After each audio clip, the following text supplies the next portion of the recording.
Hey, this is Chris Hampton from Sally Weitzel Service Solutions. I just wanted to bring home a point. I tried to get in the podcast today. It was a great podcast, all things used cars with David Long every Friday at 9 a.m. Eastern. You should come join that show. There's a lot of great content in there. I wasn't able to speak, and there was a few topics that I wanted to cover during that meeting because it was such great content. Um, you know, I was at a store this week, and role clarity was one of the biggest focal points of the closeout meeting with this group. They have a service manager that used to be a technician. He was a master certified technician. He came up through the dealership. He's been working there a long time. He became the service manager.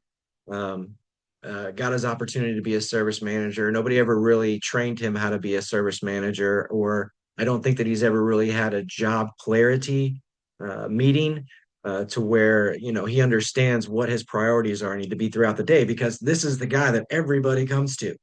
I mean, the sales guys come to him, the technicians come to him for everything, the advisors come to him for everything. I mean, his whole workday is just solving other people's issues.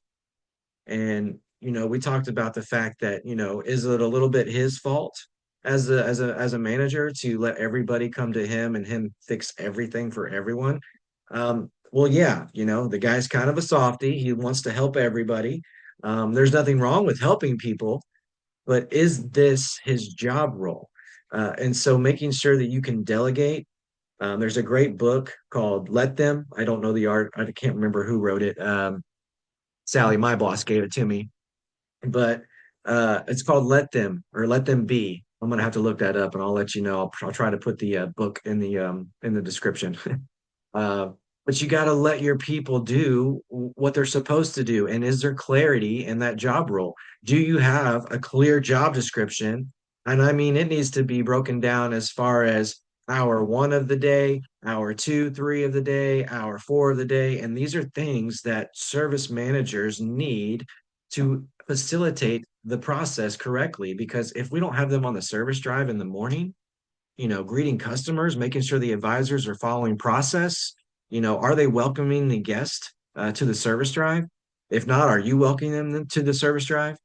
Are we taking the opportunity to make sure that those steps are followed with each advisor? And if they're not being followed, are we correcting it as it's happening? That's a service manager's first focal point because the dealerships right now that are focused on human connections, the dealerships that are working to make sure that they are connected with their employees and their employees' needs, okay, taking care of their people and the human to human connection with our clients, of course. That is the most important role that we can play right now because through this AI boom, it's going to come down to the businesses that decided to continue to care about people instead of having AI do things that AI was not meant to do. So, clarity in your job roles, very important. This is Chris Hampton. I just wanted to get this thought out there because I thought it was important and it was a great topic today. Also, happy Thanksgiving to you. Enjoy your families this week. Even Aunt Hilda, Aunt Hilda that's drinks one too many martinis or eggnog and rums, whatever it is they're drinking these days. Have a great Thanksgiving, everybody. See you next time.